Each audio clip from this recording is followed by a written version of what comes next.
The fight against police brutality has seen protesters come out across the U.S. Rallies against the heavy arm of the law were held in a number of cities. RT's Anastasia Churkina went to one of them to find out exactly why the people are just so angry. In New York and dozens of other cities across the U.S., a national day of protest to stop police brutality, repression, and the criminalization of a generation. This October 22nd marks the 18th time these people gather with a simple message. It's not a gentle thing how they treat us. They treat us like animals, and that's completely unwarranted.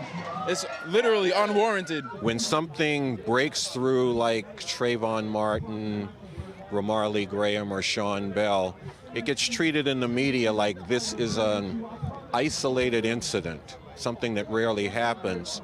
And then more often, it's not reported at all.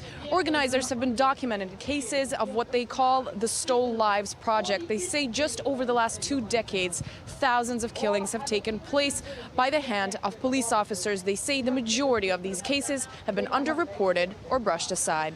Hundreds every year were killed by the police, that the majority of them were unarmed and not involved in any criminal activity when they were killed. And also the majority of them were young and either black or Latino. The mass media is very good at propaganda.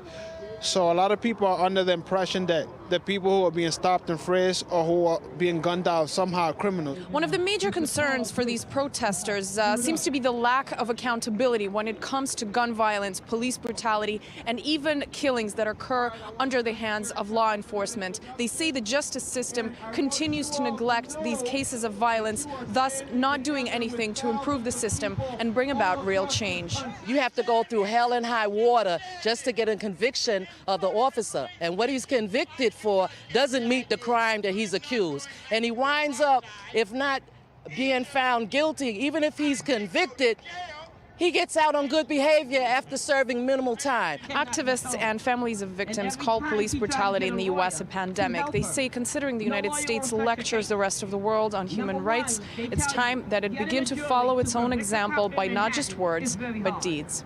Anastasia Churkina, RT, New York.